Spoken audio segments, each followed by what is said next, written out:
Hello, guys. I'm the marketing manager for the NU HiSoc, and today I'm going to introduce Camilo. Camilo Potocnjak-Oxman is an industrial designer from the Universidad de Chile with a Master of Management from the Australian National University, where he's currently studying a PhD, and where he's currently a PhD candidate in the areas of design thinking and associate lecturer in innovations and entrepreneurship, and the program convener of the Master of Entrepreneurship and Innovations.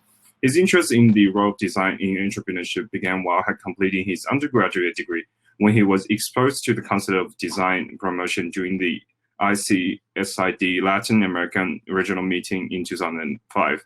This led him to be a part of a team of students developing social network for design students. His interest in entrepreneurship education emerged while leading the design team for the development of the EL plan to design its board game. He has since applied his experience in design thinking and design education and the product design to the fruit, mining, and entrepreneurship ecosystem, and has specialized in the development of educational programs in design, engineering, and most recently, management, where he focuses on the user experience of students. He resides in Canberra, Australia, where he is currently working on the establishment of the CB Venture Lab, an initiative aimed at supporting entrepreneurial behavior and success amongst students and staff of the NU.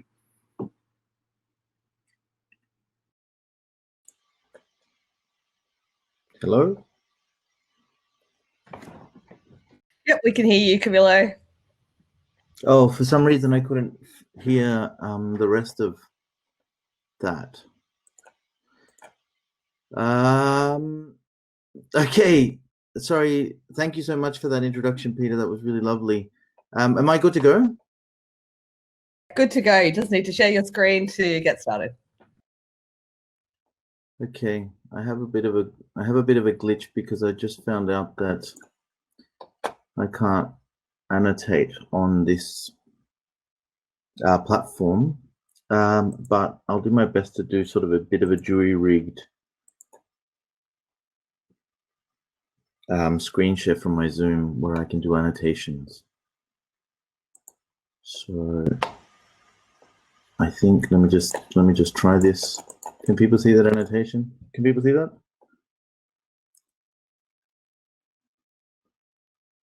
Okay, awesome. All good.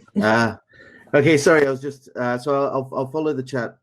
Just a quick heads up. I'm not usually an early morning person on Sundays. I tend to like my Saturday night, so I'm not going to be as fluent as I might be on a weekday. But I'll do my best to try to give a presentation. First of all, I really want to give a massive thank you to Catherine for inviting me to be part of this, and give her and the team a big congratulations for putting this together. I think it's a really exciting initiative, and it's fantastic to see all of the support that they've managed to muster from a range of organizations around the world. I tend to be much more sort of interactive in my presentations. So I've got a couple of quick exercises which I'd like people to participate in. So we can do that through the chat, I guess might be the best way. I was originally asked to give a presentation on business models, but as I mentioned to Catherine and Solomon in our briefing conversation, I think the business model is a little bit, on the one hand, it's a little bit complex to deliver in a 45-minute session, but additionally, I think it might be the next step that people might want to take after taking part in this hackathon. So what I suggested that I do instead was focus on one particular part of the business model, which I'll sort of explain this in a bit, which is the value proposition. Because the other part that Catherine asked me to focus on was pitching. I guess to give a little bit of context, so there's one thing that I need to update about that introduction, and thank you, Peter, for giving such a detailed description of basically what my professional career has been. But I'm not working on the Venture Lab at the moment. However, even though that closed down, I think one of the proudest accomplishments was the fact that Catherine took part in it and that she decided to go ahead with this hackathon. So some of the material that I'm providing here is material that was developed for the Venture Lab. Some other material is material that I use in my course, in my undergraduate and postgraduate entrepreneurship courses, and some of it is stuff that I use in my design thinking course. So if any of you have taken part in my courses before, some of this stuff might be familiar to you. But anyway, in the context of a hackathon, I thought that value propositions, and in particular in relationship to pitching, I thought the value propositions would be a better way of preparing you for what's to come. So without further ado, let me get started. So as Peter mentioned, my name's Camilo Potocnjak-Oxman. That's my email. That's me on a whiteboard back in the day when we could use whiteboards to teach. I sort of taught around different disciplines, and I've always sort of focused on bringing project-based learning to the classroom, whether it be in design school, engineering school, or management school. I think the idea of students getting practical experience during their studies is really beneficial for them later, because it's those sorts of experiences that really form you as a professional as well. So I thought that could be really so that's kind of what I do. So I'm going to share some things kind of from the courses that I do, as I mentioned. Anyway, some of the things that I've done in the past is design and deliver the Innovation ACT competition, which I really encourage you to sign up for after this hackathon, because I think it's sort of a great place to take your projects next. The other thing is, this is where I met Catherine, and you can see Catherine here. Sorry, Catherine, I'm just going to quickly show everybody. Here's Catherine pitching her project at the CBE Venture Lab last year. This was a really interesting initiative, and this is where we sort of met and why she invited me. But anyway, enough about these sort of introductions and stuff. Let's just get on with it. So, all right. Okay, so I guess the first thing I wanted to talk about briefly before getting into value propositions is this concept of entrepreneurship. Now, very frequently, entrepreneurship is sort of confined or relegated or perceived as being part of what, you know, is solely focused on startups. But I think it's important for anyone doing any sort of innovation project to think of entrepreneurship much more broadly. And basically, entrepreneurship is all about taking these really interesting ideas and concepts that you're coming up with and figuring out a way to get the necessary resources to make those ideas a reality. That's kind of what entrepreneurship is about. So any of the projects or any of the projects that are coming out of this hackathon have the potential of being entrepreneurial projects. The key thing is, how do we get the resources that we need in order to be able to execute those projects? So in a sense, entrepreneurship is sort of like going from this concept of an idea and trying to which is what will come out of this hackathon, and transforming that into some sort of engine that can continuously function sustainably over time and potentially achieve better outcomes with less inputs. Now, one of the ways that people nowadays try to go from ideas, or one of the sorry, I can't see my next slide. So 1 second, please. Okay, so basically, entrepreneurship is this process of going from this idea into some sort of functioning engine, some sort of system that is able to operate continuously, right? It's not enough to have an idea; you have to put that idea into operation. Now, one way that people try to do this, at least in the early stages of a project, is to use models, and in particular, sort of as a simplified representation of what what an entrepreneurial venture might be. So if you are wanting to take any of your projects, any of the projects that are coming out of this, wanting to transform them into something long-lasting, something that will endure beyond this hackathon,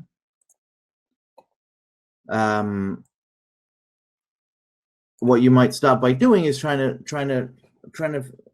think about it in a simplified manner. And the tool that's very common in the entrepreneurship world now to do that is called the business model. And basically, a business model is a simplified representation of how your venture, in other words, the way that you choose to implement this innovation project, will create value for its different stakeholders, how it will capture value back for the team that's executing it, and through which mechanisms is it going to deliver value to all of these different people and organizations. So in basic terms, a business model is sort of a little machine that transforms inputs, and here it says socio-technical inputs, because this sort of refers to, when we say socio-technical inputs, we refer to people, oops, sorry for the bad handwriting, and things, or materials, or inputs, or resources, right? And when we say people, it means skills, experience, knowledge, expertise, right? So think of a business model as this engine that continuously over time transforms these inputs into some sort of social and economic outcome. So you've probably heard about impact. In other words, sort of what kind of positive change in the world are your projects going to create? It might also have some sort of economic outcome. Maybe does this project have the potential to create jobs? Does it have the potential to develop a local industry? Right, all of these different outcomes are things that you might want to consider when you're thinking about your innovation, right? And the idea of a business model is to help you figure out how you can go from the things that you have, the people, the ideas, the skills, the resources, the technology, and so on, how you can go from this to generating these impacts and outcomes. Now, a business model sort of looks like, well, the most common tool that's being used currently to explain or articulate business models recently is called the business model canvas. And the business model canvas is made up of a range of different components that describe the value that your venture or your innovation might create, for who that, oh, sorry, let me just sort of tick these so that you can follow me. The value that you're going to be creating, for who you're creating that value, what kind of relationship you're going to build with these people for whom you're creating value, what channels you're going to use to communicate or distribute to them, how it is that people can provide resources in return, how this will help you cover the costs of the resources that you need to do the activities needed to create the value, and who you might partner with in order to do that. So just to give you an example, ANU HighSoc is delivering the hackathon. Well, I'm going to talk about this in a second, but is delivering a hackathon which will create new ideas on how to tackle the pandemic. And in order to do this, they're partnering with IBM and with other organizations to be able to do that for students. But eventually, over time, they'll also be able to, through the value that students create by participating in this, they'll also be able to create value for communities. Anyway, this is the business model, and it's a little bit complex to try to explain in the context of a 45-minute to sort of an hour talk, particularly when I've already spent almost 15 minutes just getting to the introduction. And above all, it's more complex when you think about the fact that all of these different moving parts need to be interconnected for the business model to work. And my favorite analogy here is going back to that engine image, is that if your engine, your business model isn't interconnected, it's kind of like trying to drive the parts of an engine, or it's trying to drive the parts of a car. You can't really drive the parts of a car. You have to have built the car and see how everything fits together.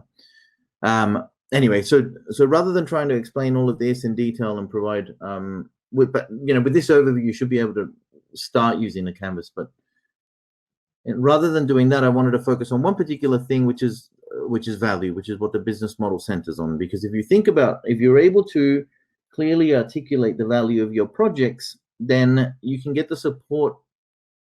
If you can clearly articulate the value of your projects, not only will you better understand the impact that you're looking to create, but also when it comes to pitching, which is sort of the double header that I'm doing, it becomes much easier to figure out how to pitch something if you can understand the value of what you're pitching. So I guess the first question that's really important, maybe I'm going to ask if people can answer in the chat, is in order to start understanding how this concept of a value proposition is, what is value? And I think a good way of understanding this is to ask a question, which is, why did you choose to come and take part in this hackathon? If people could please answer in the chat.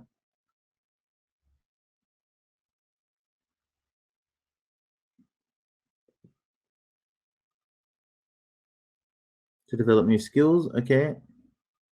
Anybody else? Thank you, Sophie. New experience. Okay, great. Well, here we go. Nice. It's starting to come through. Nice. Meet people with different disciplines, brainstorm ideas, challenge myself, make an impact, learn from those with useful insights, know new friends. Okay, great. Awesome. So I'm going to just ask a little bit. I'm just going to choose one here.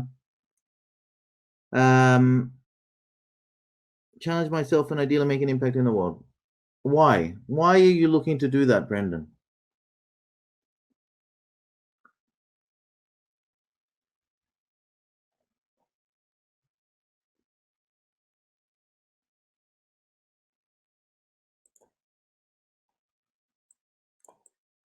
Why did you choose?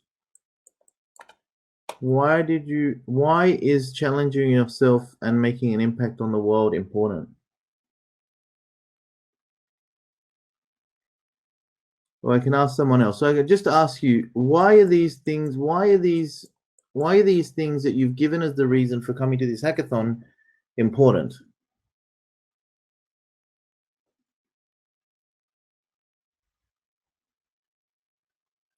Why are they your personal values? Why are those values important to you? I'm sorry, I'm used to doing interactive sessions, so rather than just lecturing. Improve personal character. Okay, good. So improves personal character and increases employability. Why do you want to increase your employability, Sophie?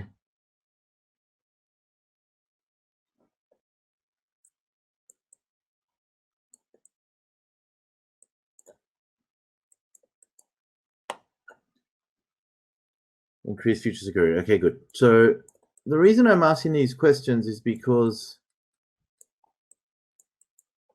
understanding value requires understanding the underlying reasons why people want to do things. What are the underlying reasons, not the surface reasons?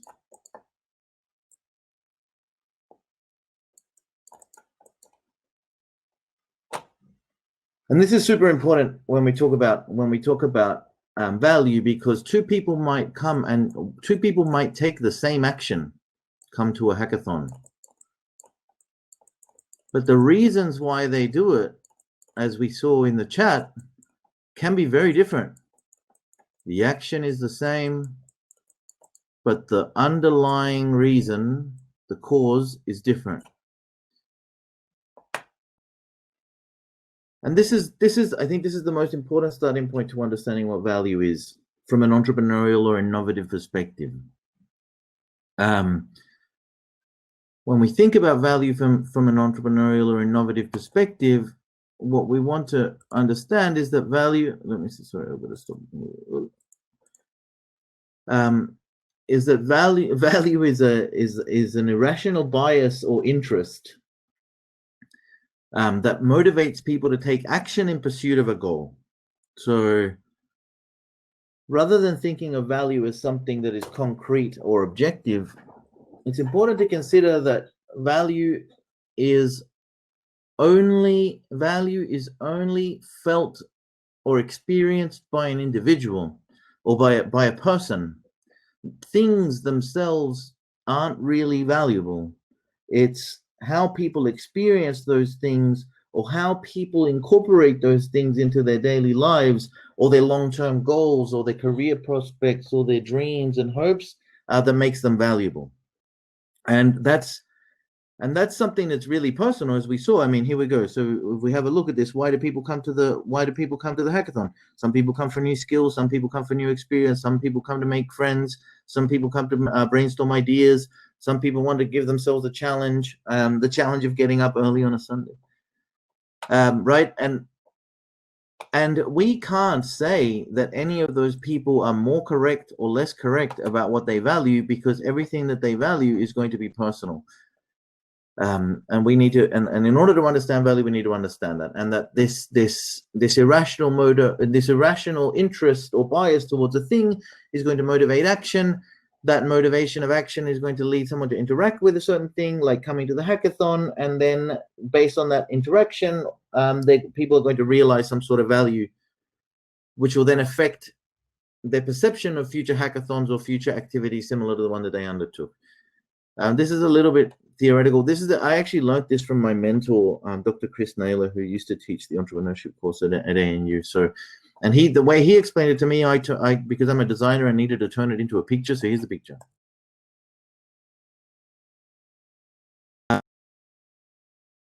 Basically, just to explain what I was saying before, remember, people experience value. So someone hears about the hackathon and they say, hey, this hackathon might help me to learn new skills, meet new people, develop employability, build networks, challenge myself, and so on.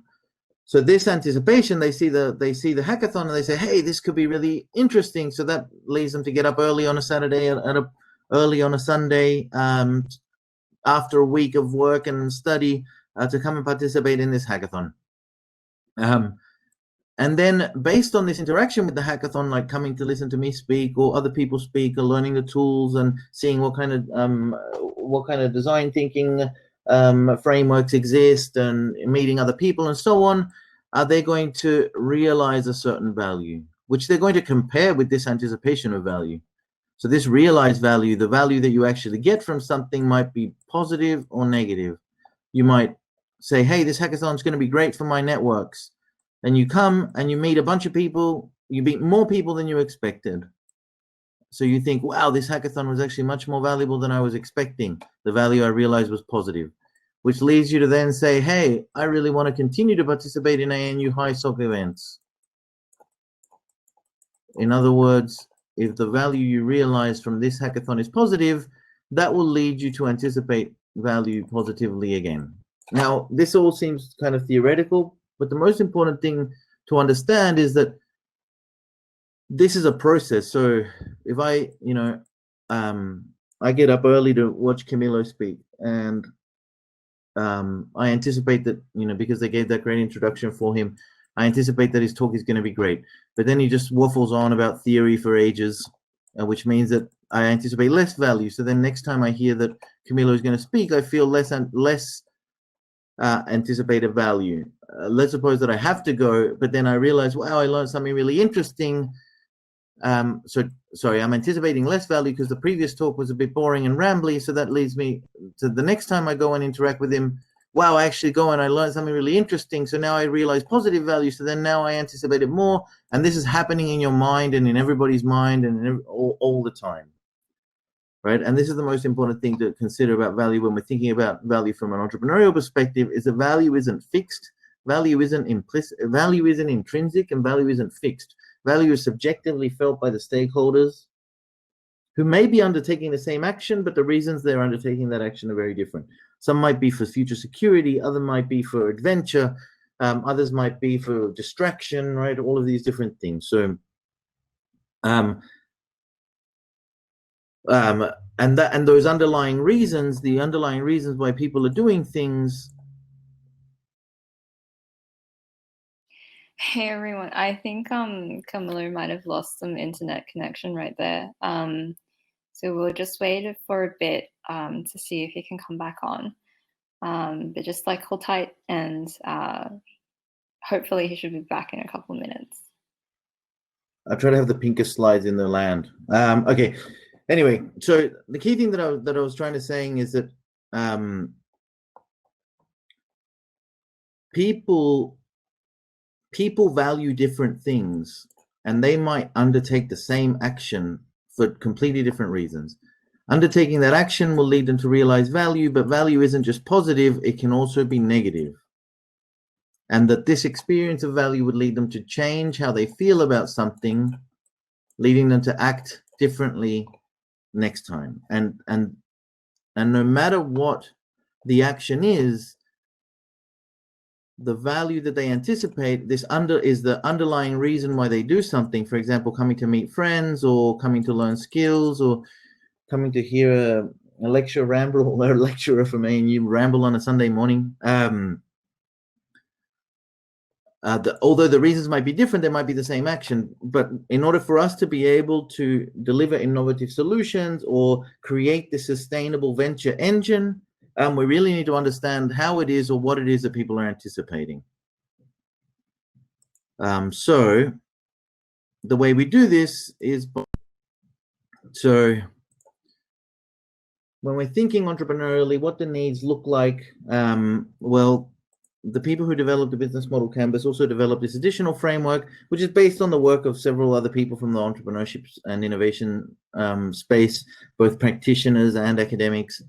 And basically what they developed was this concept called the value proposition canvas, and in particular, one part of the value proposition canvas, which is called the customer profile. And this customer profile, what it does is it tries to describe, it gives us a framework to try to describe the people and organizations to whom we're trying to deliver value. Because remember, because value is personal, it's very difficult to come up with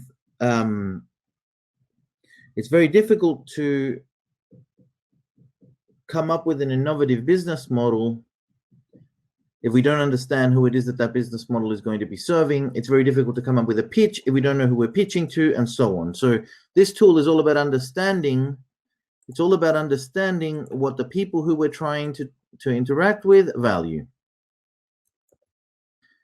Okay, so this has three components, and I'm going to talk about these. But basically, this framework centers on something called customer jobs. And customer jobs relies on or sort of comes from the premise that people don't buy things, people hire things to help them to achieve outcomes, right? So my favorite example is pretty straightforward. It's like, why do people buy nails? Oops, that's a bit of a wonky nail. But why do people buy nails? Do people buy nails because they want to own nails? This is a question for the people in the chat.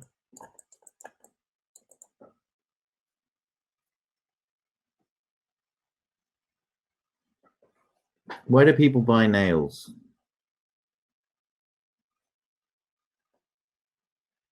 Practically speaking, they don't buy nails because they want to own nails. So why do they buy nails? To hold things together. Okay, nice. Why do they want to hold things together?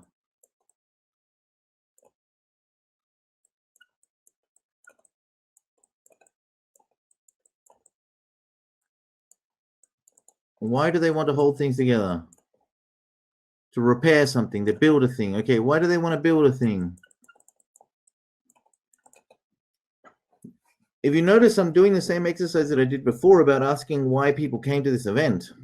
And it's got to do with the fact that very frequently we do a thing like we'll go and buy nails, not because we want to, we don't buy nails because we want to own nails. It's like, oh, I'll have 2 nails. Can I have 2 of those nails and 3 of those nails and 4 of those nails? You know, I like these when they look really nice when I combine them with my other nails. The reason why people buy nails is because they want to achieve a particular outcome, right? It's not even to hold a thing together. It's not even to build a thing. So even if I'm using nails to build a table, I'm probably using nails to build a table so that I can put a computer or put my workstation on, so that I can work. So I'm buying nails so I can work from home, right? I'm not buying nails because I want to buy nails. I'm not buying nails because I want to build a table. I'm buying nails because I want to have somewhere to put my workstation so I can work at home. And this is really important to understand whenever we're trying to deliver value or come up with something entrepreneurial or come up with something innovative. It's not understanding, it's going deeper than just what we observe from the person acting and trying to understand what they're trying to achieve when they act. And this is sort of where this concept of the customer jobs comes from, and why it's so useful for us when we're trying to innovate is because one particular customer job has many potential solutions. And by thinking of jobs, which are a form of needs, by thinking of customer jobs or needs, it gives us the opportunity to come up with new ways to satisfy those needs, because we're not focused on I want to help someone hold things together.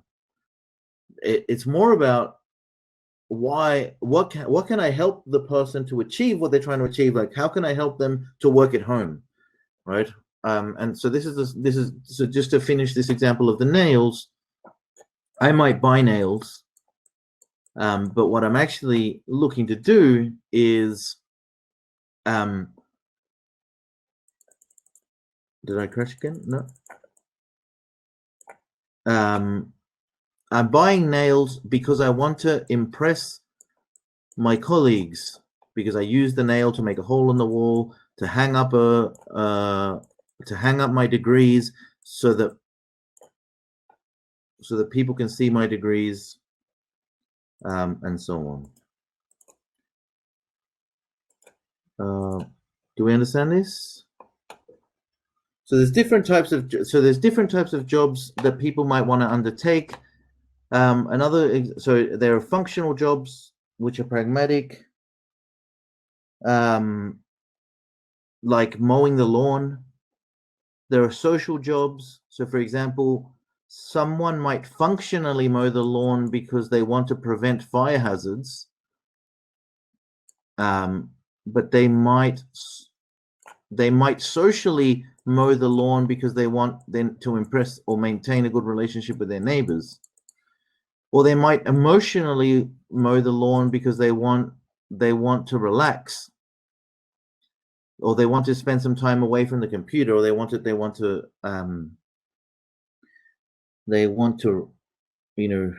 just have some time to themselves, or to do something where they're not necessarily thinking too much.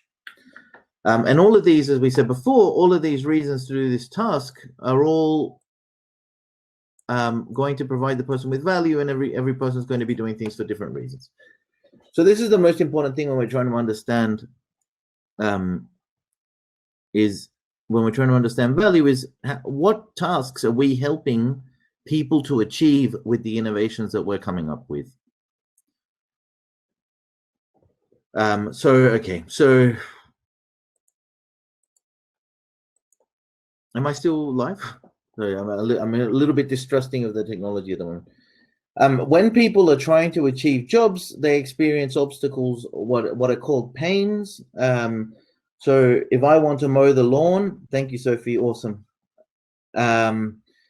So when people want to achieve these tasks, when they're trying to achieve these outcomes that they value, they sometimes face obstacles, and these are referred to as customer pains. So, for example, coming to the hackathon is going to help me achieve a goal that I have.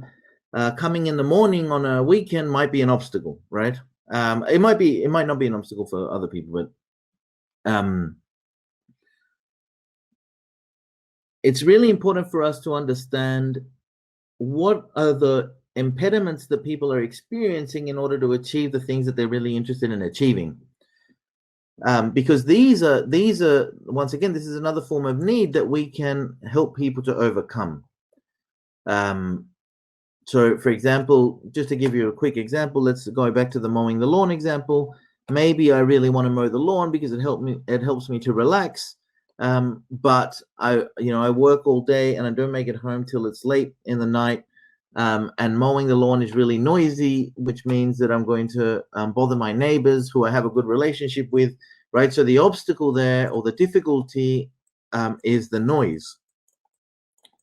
I'm trying to achieve the task of mowing the lawn, but the obstacle that makes it harder for me is that I can't do it in the day. So that so the timing is a difficulty, and the noise makes it hard for me to do it in time. So this is giving us a sense of what it is that our innovations need to tackle or address when we're trying to help people achieve the things that they're looking to achieve. The other type of need that is worth considering is like are called gains, and these refer to like expectations or desires that people hold. And there's different layers of this that go from the very superficial, like, for example, and this is sort of a bit of a funny example, and this is kind of from the book where this is, and I can provide these slides to people. They've got all the references in them. For a phone to be a phone, it has to make calls, even though that's not really what we use phones for anymore. So this is meant to be a phone. It's a bit of a wonky phone, but anyway. What a phone must do, it is required to make calls. But nowadays, that isn't enough. You're not going to choose a phone because it makes calls. It's expected to also have Wi-Fi, to have music, to have messaging, and a bunch of other functions or features that you're interested in. Now, even if it has all of these things, it might be nice. There are things that it would be nice for a phone to have, like long-lasting battery.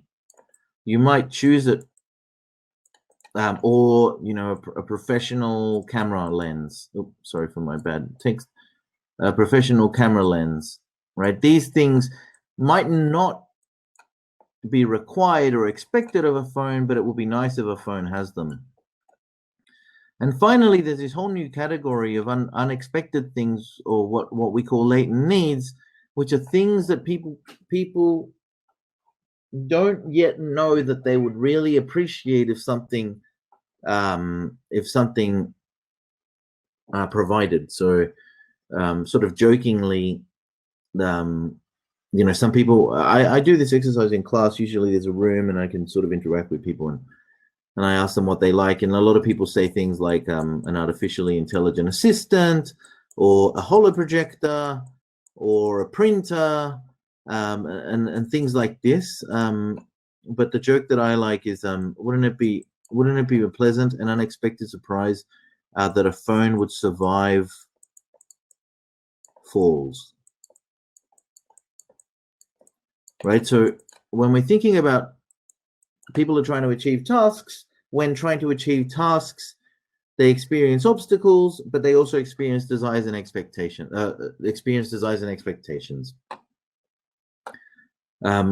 Okay, so let me just continue.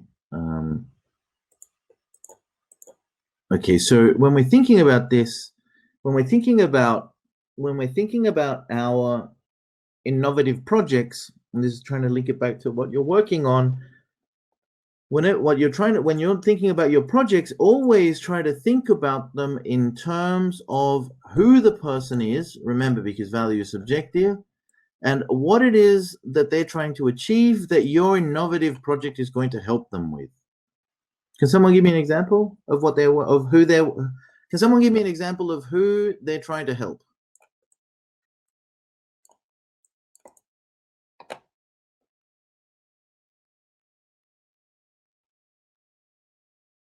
Hello?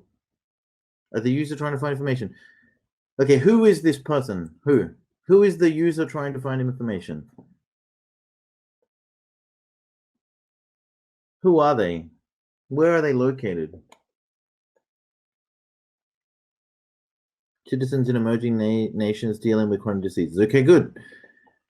I would try to break that down a bit further because emerging nations is sort of a very catch-all term for an incredibly diverse group of people. Citizens is also like a massive group of people. So, okay, good. Kenya. Okay, is it urban Kenya? Is it rural Kenya? Right, these sorts of things will really help because people, different people in Kenya will value different things, right?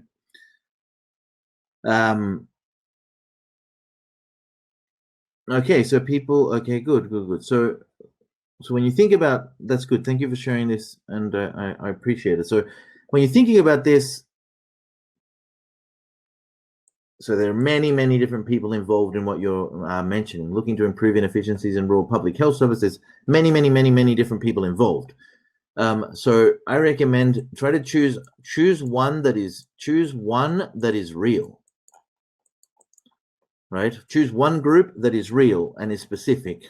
And within this broad problem of improving efficiencies, one thing that they're trying to achieve, right? And this one thing that they're trying to achieve, what kinds of obstacles are they facing when trying to achieve it? Are there infrastructure related obstacles? Are there technical language related obstacles?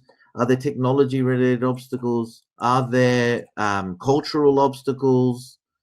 Are there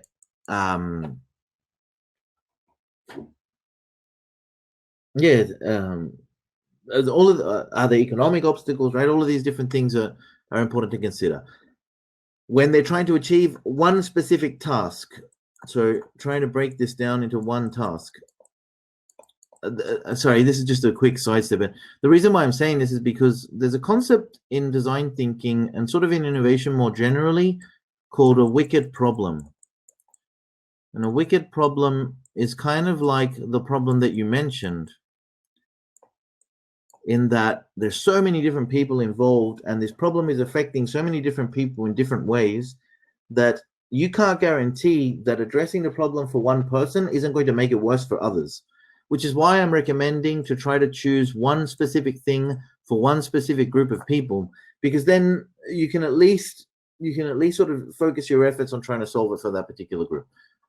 Rather than potentially not addressing the bigger problem and therefore not addressing a problem for any specific group.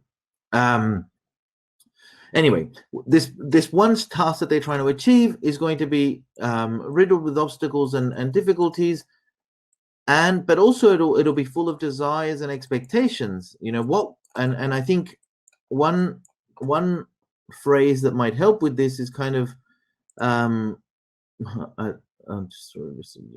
trying to do the pinkest presentation in the history of presentations. Wouldn't it be nice? Wouldn't it be nice if, right? This sort of statement is a good way of thinking about this concept of gains. Okay, so usually the way to do this is you want to interview people and you want to speak to them. Just give me 1 second, because oops. Yes, usually you want to be speaking to people and interviewing them so that you can understand, once again, because value is, once again, because value is subjective, you really want to be speaking to people. Now, you might have noticed that along the side here, I had these arrows. These are basically because when you're speaking to one particular person about what it is that they value, what they're trying to achieve, and what are the obstacles they face, they'll have a range of different things to say, a range of different issues that they're trying to address. And each of those, we can't assume which are going to be the most or least important. So it's really important that whenever we're trying to understand what task someone's trying to accomplish, figuring out which is the most important task they're trying to accomplish. Whenever someone's trying to whenever they're facing some sort of obstacle when trying to achieve that task, we want to understand which is the most severe or extreme obstacle. When they're trying to, when they have desires, which are the most essential desires, right? We want to be able to both understand what the person needs and rank which needs are the most important for us or most pressing for us to address. Okay, so one of the reasons why I asked these questions, why are you doing this? Why did you do that? Why is that important? Why does that matter to you? Is because people are kind of like an iceberg in the sense that not everyone can easily express what they value. And very frequently, when we think about this, what I talked before about these latent needs, things that might be valuable in the future, people don't necessarily have a quick or easy access to that. So we need to be able to ask them, we need to figure out ways to make it easier for the people who we're trying to deliver value to express what it is that they actually value, so that we don't end up solving a surface problem that that isn't sort of causing that isn't the underlying cause for their actions. Right. So in order to understand needs, one thing is, what do people say? That won't necessarily be the underlying need. What we can see them doing won't necessarily be the underlying need. What we need to do is help people tap into the things that they can't really express, and sometimes even things that people aren't really aware that they wanted, right? So this idea of I don't know if people have heard this concept of prototyping, and or minimum viable product. Usually when you're coming up with some sort of prototype, it's giving people the tools to figure out whether something is what they're going to need or not, and how is it that they're going to use it, or how is it that they're going to extract value from. Okay, so just to finish up on this jobs to be done thing, okay, great, perfect. So MVPs are a fantastic way to help you figure out and help them figure out, sort of to reciprocally figure out what people value. I'm going to explain that in a second. Just to finish this concept of the jobs to be done, and that's what this JTBD stands for. This is from a talk that I saw maybe 3 weeks ago from one of the original authors of the concept of jobs to be done. And what he said is that jobs, when someone's trying to accomplish a task, there are multiple different aspects to that task. There's the functional task of mowing the lawn. There's the social task of impressing the neighbors while mowing the lawn. There's the emotional task of relaxing while mowing the lawn. But there's also a range of different support tasks. So going back to this example that someone gave, that Brendan gave, of improving inefficiencies in the rural public health service, there's going to be a core functional job, which is delivering a health outcome. But in order to do that, there's going to be a whole range of other support-related jobs, like making sure that the medicine arrives on time, or making sure that the road can be driven by the vehicle that is delivering the medicine, or making sure that there's appropriate communications so that the person can know which medicines they need to deliver. Right? All of these.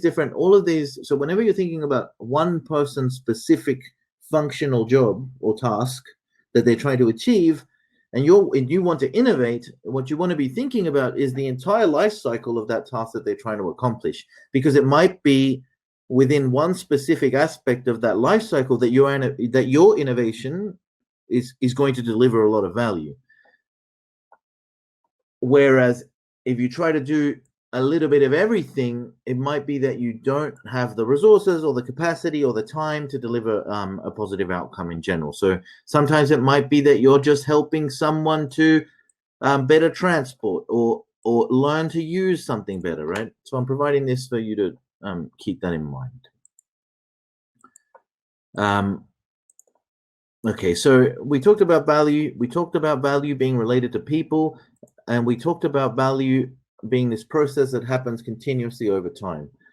So this relationship between value and people, and I'm just going to apologize ahead of schedule because I'm not 100% sure what slide's next.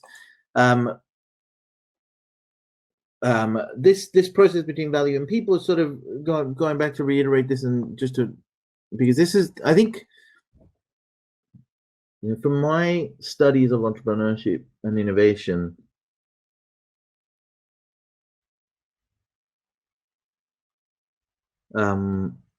awesome, thank you, developer Ali. I think from my studies of entrepreneurship and innovation, this is like the single most important thing that I think you can take away.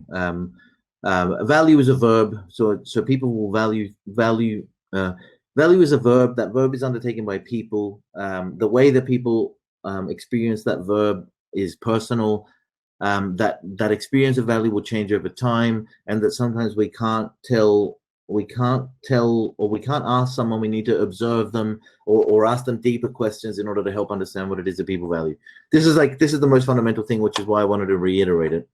But additionally, one thing that's really important to understand is that our organizations, so let's say if you're an innovative team working on an innovative venture, your organization isn't going to be the one creating the value.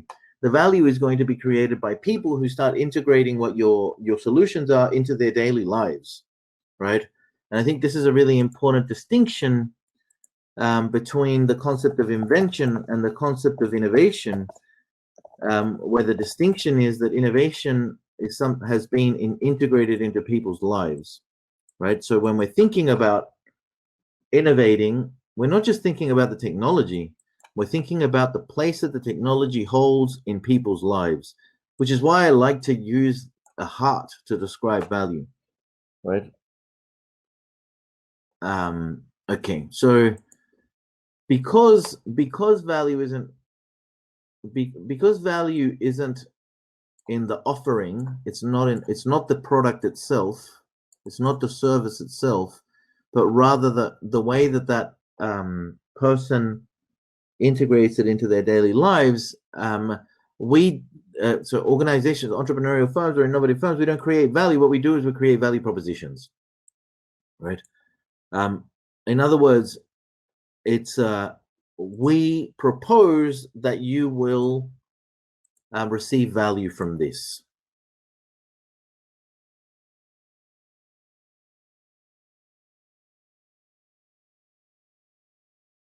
As we see value through, we create value propositions for them to come and interact with us. So that's what the flip side of this framework is. The one that I showed before. The flip side is this idea of the value map, which has two parts to it.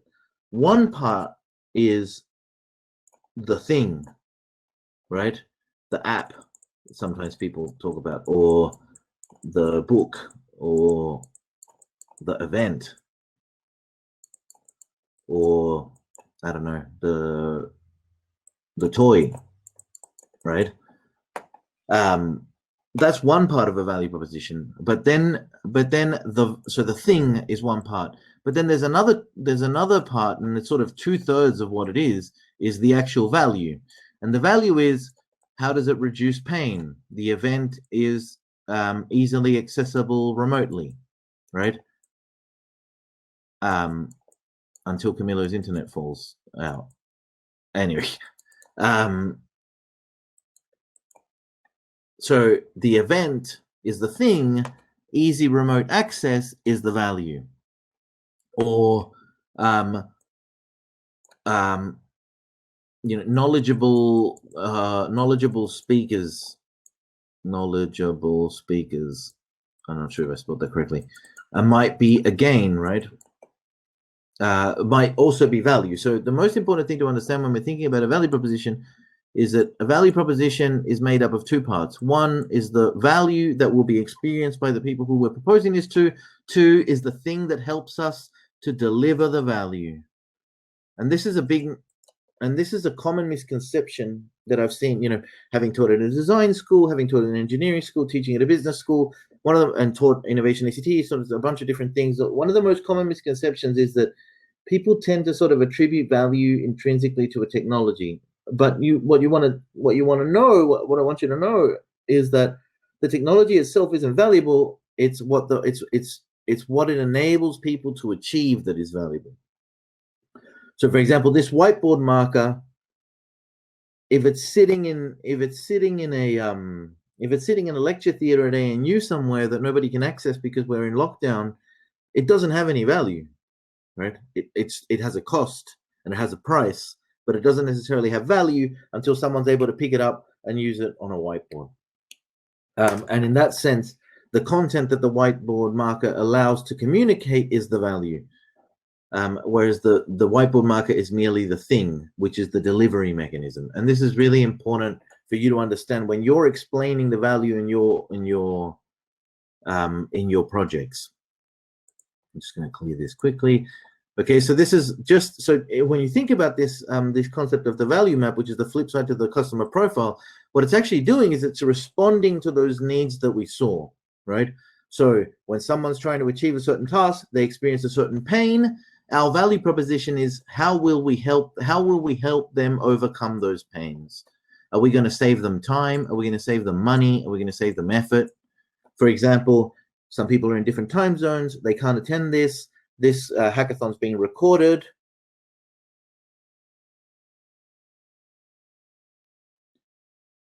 This is being recorded. And that way, people who can't attend on the same time zone will also be able to listen to the content. Right. So when we're thinking about when we're thinking about this innovative solutions that we're coming up with, we want to be thinking about how it is that they help people overcome their pains. Reducing difficulty, is it improved with regards to other features? Does it remove negative social consequences and so on? Additionally, are we going to help them to achieve some of those desires or expectations or outcomes?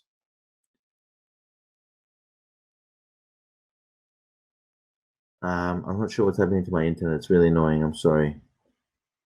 Can people still hear me? Yep. Okay, awesome. Thank you, Sophie. Okay, so just as we talked about desires and expectations, when we're coming up with a value proposition, we want to also describe how we're going to help them to achieve those desires and expectations, right? So, this phone will resist falls from up to 6 feet. Is a way to sort of think about these game creators, but most importantly, when we're talking about this, is we're responding to the specific pains and gains of a person who we've identified, right? And I think it was I think I was watching one of the videos that talked about how important it is to research the communities that you're trying to impact. So when you're coming up with your innovative solutions, those innovative solutions will be addressing some of the needs that you've identified through that research. So either relieving pains or creating some of the gains, either of those things is the value component of what you're coming up with. The final component is the thing, right? A product or service, which could be a physical good. It could be an intangible product like a service, or an intangible product like a service. It could be digital like a software and so on. But the most important thing, and I wanted to sort of go back, is that and this is a quote. I can't remember exactly who it's from. Innovation is not the new thing; it is the new value. Right. So it's not the object, but rather what the person is going to get out of the object. Additionally, the thing is the delivery mechanism. In other words, the thing merely helps people to access or engage with or interact with the value. And it's important for you to understand this, and I'll explain why in a second. Well, in a minute. Okay, so just to give you an example, that we just talked about before, So the thing is the ANU HiSoc Health Innovation Hackathon. Again, creator, meet like-minded people.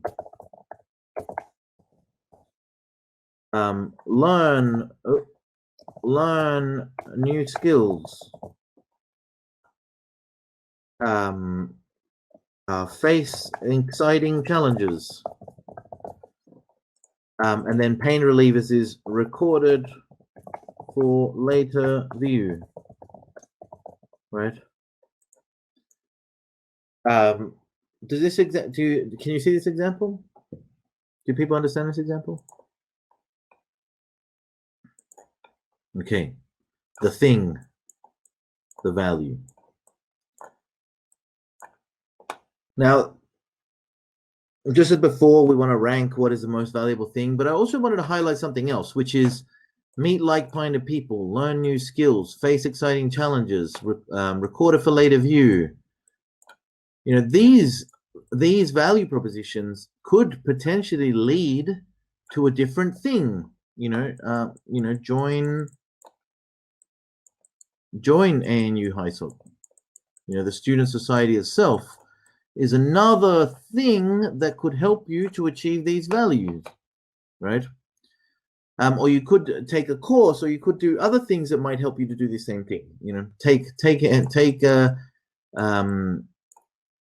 Or join the the solar car, or participate in IACT, right? These are different things that might help you to achieve the same value proposition.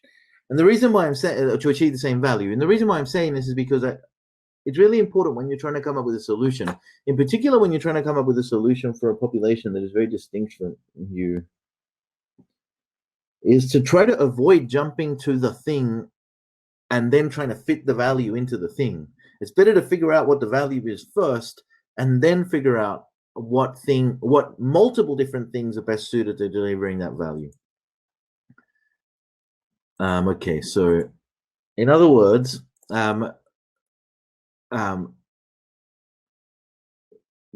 because innovation requires people integrating new things into their lives in order to create value, then the most important part of this relationship between the customer profile and the value map, or between the people who you're trying to serve and the things that you're coming up with, is the fit.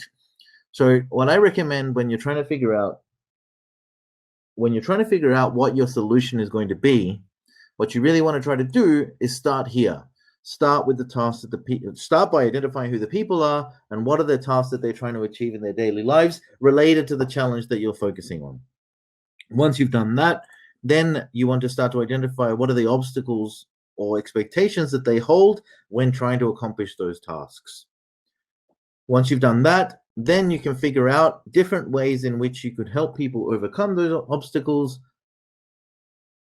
or achieve those expectations and desires. And finally, once you've done all of that, only once you've done all of that, do you want to start thinking about, and this should actually, I should actually have done this differently. I should have actually put several fours here. Because once you've figured out this, what you want to figure out is what multiple different things will enable this to happen, will deliver this value, right? The reason why this is important is because you want to leave your options open for any information that you may acquire while learning about the communities that you're trying to serve, because they might have different ways of interacting with the world that you don't understand yet. So if you start with a preconception of what you want to build, it might not fit within their lives, and therefore it might not be able to deliver any value. Do people understand this? Are there any questions about this?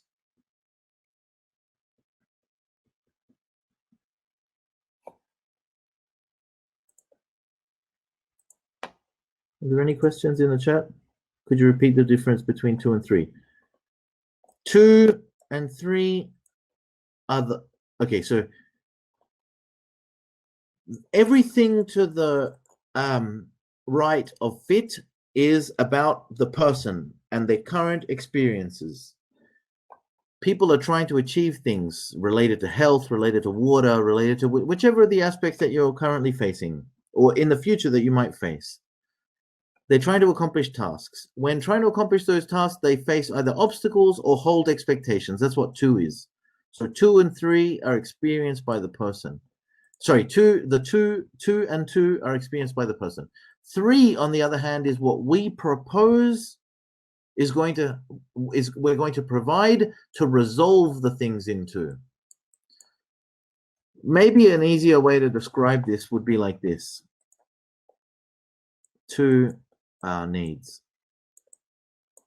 3 are features. Does that help?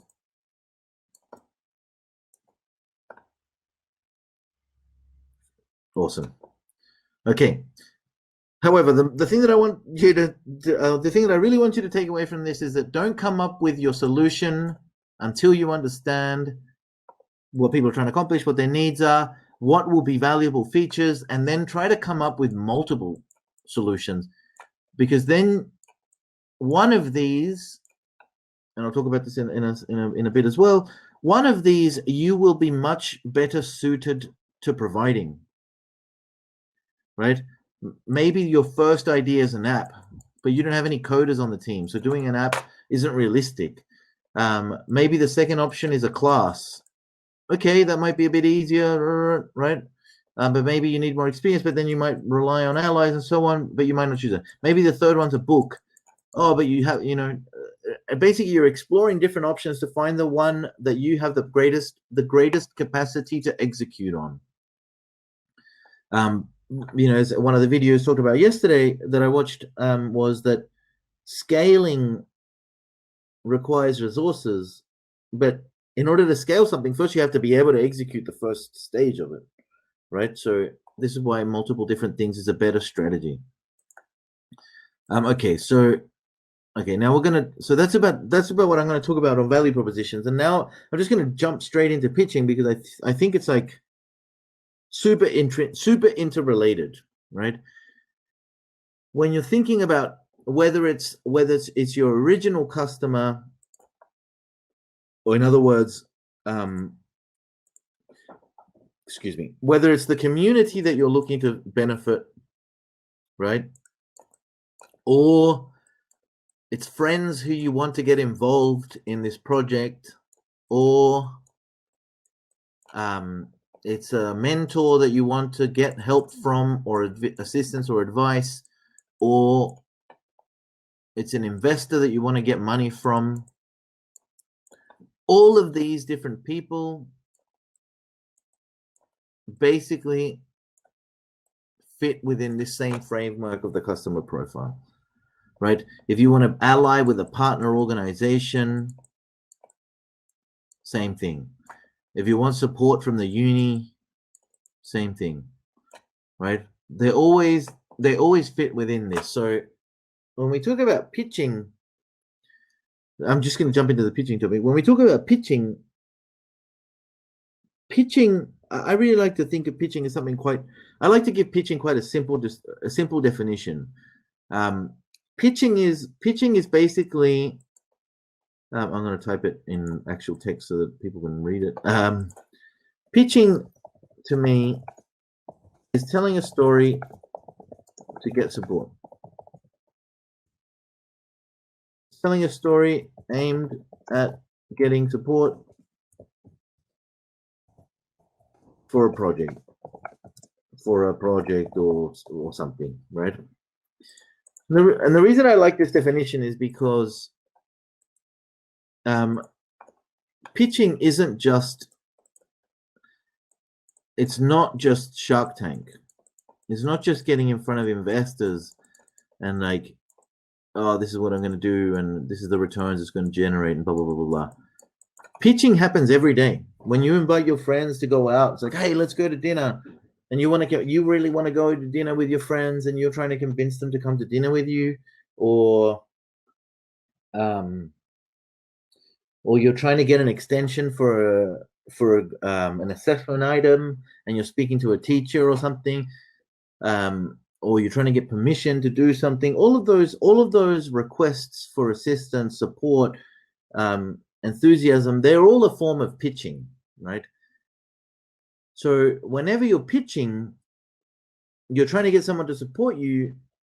Therefore, it's just as important to understand what the person it's not just important to understand the value of what you're pitching, it's also important to understand the value of the things that the person who you're pitching to values, right? So that's sort of the starting point for pitching, is that we're pitching to people in order to get support for a project because we might be missing something to do it. You know, you might be wanting to get your friend to lend you their ute to help you move something heavy that you just got, you know, that table that we were talking about earlier to help you work at home, right? You're pitching to them because you want to access resources, and this is because you want to get support for something that you're looking to do. Now, a lot of people are probably familiar with TED. The reason I'm showing this is because I was reading a book that Chris Anderson wrote about sort of telling stories and giving presentations, and he has this quote in that book: "Your number one mission as a speaker is to take something that matters deeply to you and rebuild it inside the mind of your listeners." And this is basically what pitching is all about. You have something that you care about deeply, and you want others to care about it deeply enough to provide you with support for it, right? You know, it might be that you want as I mentioned before, you might be wanting your friends to come, your friends to help you. So you need to get your friends for that to matter deeply to your friends as well. Or it might be that you're looking to gain access to some materials. So you might need to pitch to someone who owns or has access to those materials and get them to care about why these materials, why it would be important for them to give you access to these materials, or, you know, to get funding, or in the case of a hackathon like this one, to be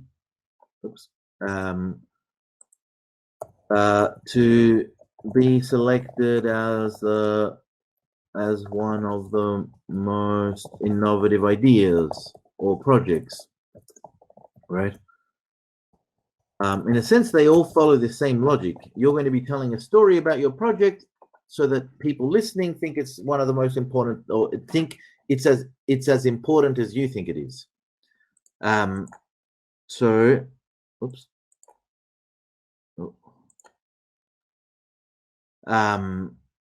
So this is sort of from my course, but the important thing to understand this is that there's never going to be a one-size-fits-all to preparing a pitch.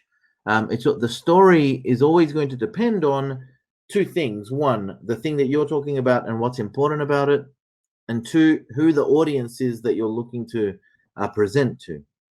I'm sort of just going to go over some of the things that I think are important to include when we're developing a pitch, and then I'm going to talk a little bit. About what you might be pitching for. Oh, no, sorry. First, I'm going to talk about. So as I mentioned before, I'm going to talk about this the other way around. So I'm going to talk about why you might be pitching and then how you might structure a pitch. The first thing is, because a pitch is all about getting support for a project, it's really important to know what support you need. It isn't enough to just ask for support, and it's actually really counterproductive to pitch when you don't know what support you need, right? Because you might end up delivering, or you might end up not burning, but you might end up using an opportunity to get support from someone when you're not ready for it, when you're not ready to really ask for support. And what I mean by that is that you really want to know what you're asking for, because whenever you're pitching, you're going to be pitching to someone who has agreed to listen to you. So you want to make the most you want to respect their time by making sure that you're asking for something very clear, that you're very clear about why you're pitching to them, right? So whether it's advice or it's money, you need to know what kind of advice, and you need to know what you're going to be spending that money on. So one way of approaching this is by thinking about the different kinds of resources that you might be pitching for. And I've just provided some examples here. And the reason why I think this is important is because between now and the final presentation to the judges, you should pitch your project very broadly so that you can get as much support as possible and know that you have different pieces in place before you get in front of the judges next weekend. So that when you get in front of the judges next weekend, you're showing them that you already have many of the different pieces in place that you would need should they decide to support your project. So some of the things that you might want to consider are resources, like which resources are missing in your team or do you need in order to make your project a success. So I'm going to give you some examples of the kinds of resources that you might want to consider. One type of resource is skills or experience, like capabilities, competencies. You might like a mentor, or you might be missing a sociologist or an ethnographer, or you might be missing a designer, or you might be missing a structural engineer, right? Or you might be missing someone like a mentor who can provide you with some advice or guidance because they've done it before, right? And that's a resource that you might be pitching for, right? So it might be the team, it might be to pitch for a team and the people involved. Another reason why you might be pitching is to get access to physical and digital infrastructure. So you might need software, for example, that you don't have access to, or you might need a machine that you don't have access to, right? And those are things that you might want to consider that you need in order to make your project work. So, you know, it might be, for example, the makerspace at ANU. They have machines that you could use to potentially build a version of your solution. So that's something that you might want to consider whether you need it. Or it might be the Adobe Creative Suite, or a range of other software tools that you need in order to succeed. So you're pitching for that. You might be pitching for access to materials. And these are sort of referred to as like consumable items. And so, for example, you might be pitching for wool, right? Because you need wool in order to make your thing, which is going to deliver the value, right? Like keeping my head warm, the value of keeping my head warm. Or it might be a digital material like hosting. You need hosting on a continual basis in order to make your venture succeed, right? So this is something that you might be pitching for. Or you might be pitching for intellectual property or access to intellectual property. So I just got some quick examples. You might be pitching, you know, here's an example of intellectual property, if anyone can guess what that is. Or you might be pitching for the use of intellectual property, like, for example, being able to use someone's brand. For example, getting and I'm sure that Catherine and the HiSoc team can tell you a little bit about what it means to get the support from both the university and other industry actors, because they would have pitched in order to get that support. Finally, you might be pitching in order to get access to networks or communities, in particular, networks who are not easy to access, who are brought together. I've got some examples that sort of a little bit tongue-in-cheek, but if you want your solution, whatever you're doing if you're doing something for, someone said emerging markets, if you're working for let's say sustainable development goals, it's going to be very difficult to do that from your desk. At some point, you're going to have to interact with the people who you're trying to serve. So getting access to those people is going to be really important. So sometimes you might be pitching just to get access to those people. So I've got some examples that are a bit tongue-in-cheek, but the principle stands. So before you start preparing a pitch, you really want to ask yourself, which of these are we pitching for? And to know this, you really want to know which resources are missing. What don't we have? Which resources are missing for us to go from invention to innovation?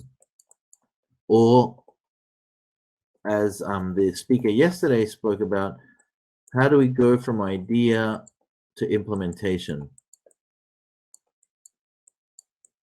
Right? We really want to understand what the resources that we need are. Once we know what the resources that we need are, then it's only then is it possible to start thinking about a pitch. Are there any questions about this? I'm just going to go through some last things and then I'm done. Are there any questions about this? As I mentioned, 45 minutes is a bit difficult to deliver in 45 minutes. Yes, please go. Sophie, what's the question?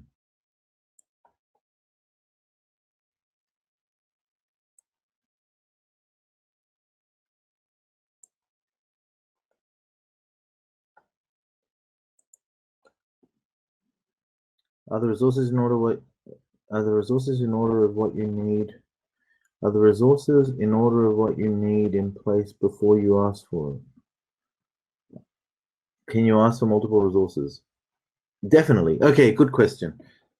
That's a good question. Okay, so, and this is why I like to sort of talk about pitching as something that you do much more continuously than just pitching to an investor.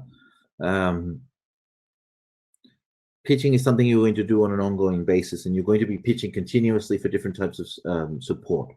You might be pitching, you might simply have a quick conversation with someone, like one of your lecturers, for example, where you just go and you say, "Hi, look, I'm working on this problem. You know, I'm part of this hackathon, and we're trying to tackle health in rural contexts, and we really need to understand supply chains. Can you please give us a bit of advice?" And that would be a pitch, even though what you're asking for is very specific skills and experience, right? Very specific knowledge. When we talk about sort of a final pitch, it always depends sort of it always depends who you're pitching for when you determine what kind of resources you're going to be pitching for, because it's, you know, one thing that someone taught me early on in my career was you can't sell someone something they can't pay for, right? So whenever you're pitching, you want to make sure that you're pitching for something that people are able to give you, right? So if the person who you're pitching to has the capacity to give you access to multiple different resources, then definitely you can pitch for multiple resources. But if that person only has access to one of the resources, then it's best not to do that, because they might feel like they can't give you anything because they can't give you everything. So you might as well just focus on the thing that you need from them specifically. Does that answer your question? Sort of just while you respond in the chat, I'll just say that it is beneficial to stage your resources. So rather than needing everything up front, instead of needing everything up front, think about what do you need. Don't think about getting everything up front. Think about what you need at each. Oops. How do you shape your pitch if you're asking for multiple resources? Okay, one second. Rather than pitching for everything at once, you might want to pitch for what you need at a particular stage. How do you shape your pitch if you're asking for multiple resources? Okay, so I'm going to talk about how you shape your pitch in a sec.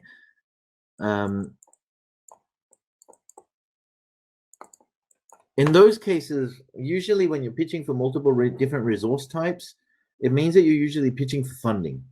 And then what you want to make very clear is how the funding you're pitching for will enable you to access the resources that you need, right? So you're pitching, let's say just to give an example, you're pitching for $10,000 or $30,000, a $30,000 Innovation Connect grant, right? You don't just ask for $30,000. You say, we need $30,000 because we're going to spend $7,000 to recruit this particular person who, this is their track record and experience, and we know that they're going to be able to deliver this particular part of the project. We're going to spend another $3,000 on some of the basic materials that we need to build this thing. We're going to spend another $5,000 on the branding and promotion of the solution to increase our sales and so on. Does that answer your question? Just to be really, okay, awesome. I'm glad. Just to be specific, like you've got to be really specific. Pitches need to be specific. They need to be specific to the audience. So if the even if the audience isn't able to give you what you need or everything you need to know what you need, and by showing them that you know what you need, it increases increases your credibility and their trust in giving you what they can give you. Great question. Thank you so much for asking that. Okay, so just in terms of structuring a pitch, this is like a really comprehensive structure for like innovation projects. I don't think you need to do like all of these different things, but it might be beneficial for you going into the future. So I just thought I'd sort of give you this overview of the different parts of what you could include in quite a comprehensive pitch. The first thing is, providing your perspective on the context. What is your understanding of the current situation? And this is going to require research, right? You never want to be pitching something that you don't understand. And if you don't understand the context that you're trying to serve, then it's going to be impossible that you're going to know what the needs of the people there are. And if you don't know what the needs, then you can't know what they value. And if you don't know what they value, then there's really no value in what you're pitching. So make sure that you know what it is that you're trying to address, and be explicit about which specific problem or challenge that you are going to focus on. One thing that I think is often left out of pitches, but once again, this is sort of for a much more comprehensive style of pitch, is showing the work that you've already undertaken. Pictures of the team working, early drafts of your project, images of you gathering the data, images of the data that you've gathered, right? All of this sort of information is going to be really important to the person understanding, to the person making sense of whatever it is that you're pitching, right? So showing your process helps someone to understand why the solution that you're going to be pitching is appropriate to the context that you're looking to assist or help or intervene, right?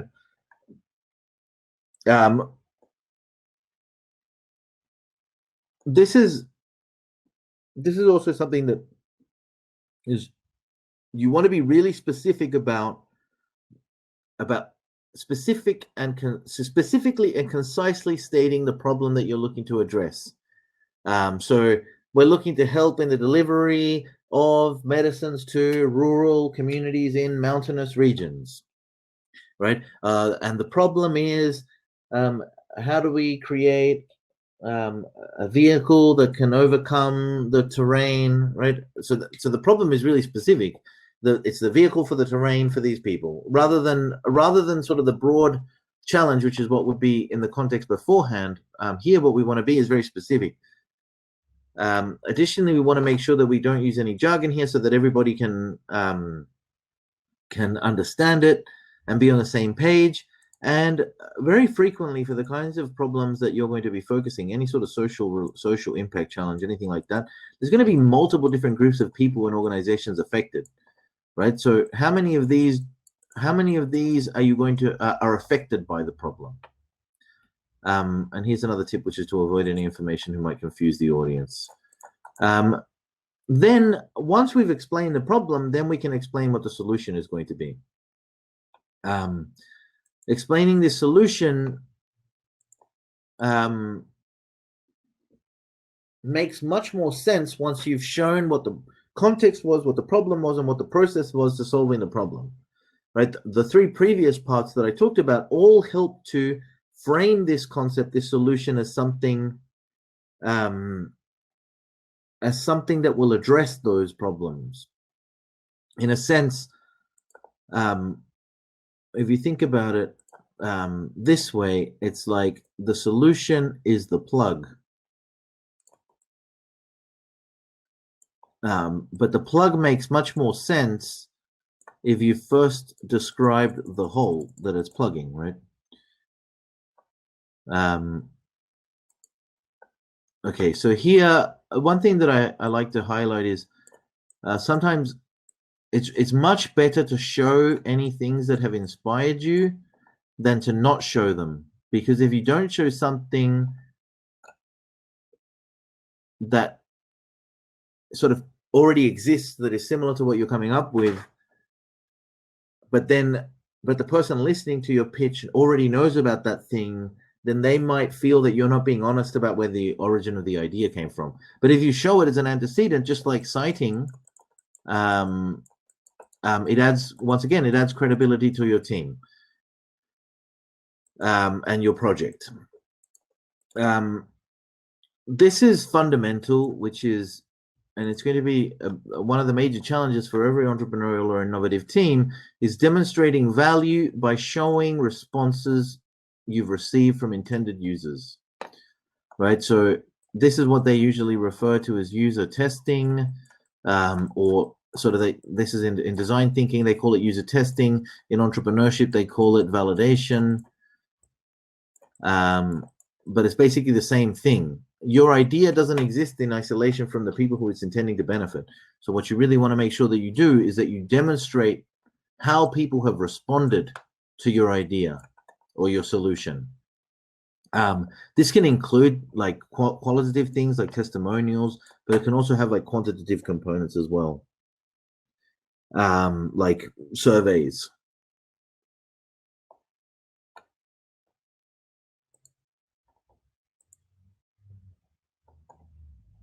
Okay.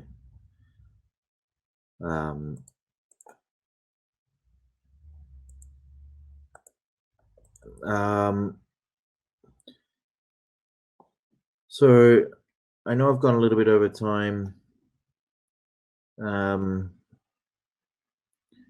but I'm going to leave these slides here. I talked about what are the benefits going to receive, what are the resources. I've got some final tips here. Pitching is really visual. Like, you really want to make sure that you show rather than just tell. Focus on the needs of the people who you're serving, but also focus on the needs of the audience that you're pitching to.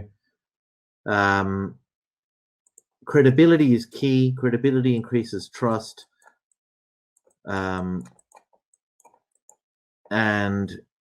trust is crucial in order to get access to any sort of resources. Be appropriate with the way you dress and speak.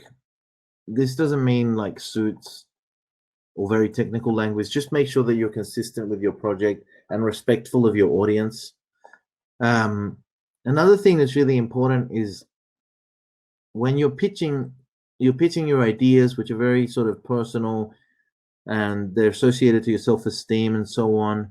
But people are going to ask questions that seem really challenging, like, oh, how does this work? Or how does this make money? Or I don't understand how this, or sometimes they might ask you a question that you don't understand. And one of the most important things in pitching is to acknowledge when you don't know the answer to the question that you're asking, to be respectful of the questions, even though they might seem like challenging, or yeah, just sometimes you might need to restate the questions. And don't be like me. Make sure you prepare and rehearse your talk or your presentation. I've got some tools.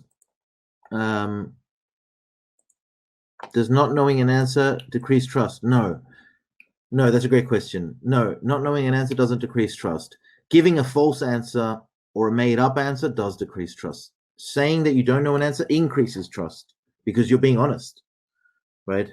A good strategy is to say what you might do in order to find the answer, but being honest is always more trustworthy than not. I've got tools to help you if you need them. But above all, I just give everybody good luck on your projects. That's my email if you want to get in touch. A massive thank you to Catherine for organizing this, and congratulations to everybody for getting up so early on a Sunday to listen to me ramble. So thank you very much. Have a good one. Thanks so much, Camilo, for giving that workshop on storytelling by pitching and also creating a value proposition. I think they're just such important and key lessons when we're talking about entrepreneurship. But thank you so much for all your mentorship, like even just from a personal level. And I'm sure a lot of our participants today will have learned so much, because every time I talk to you, I always learn incredible amounts.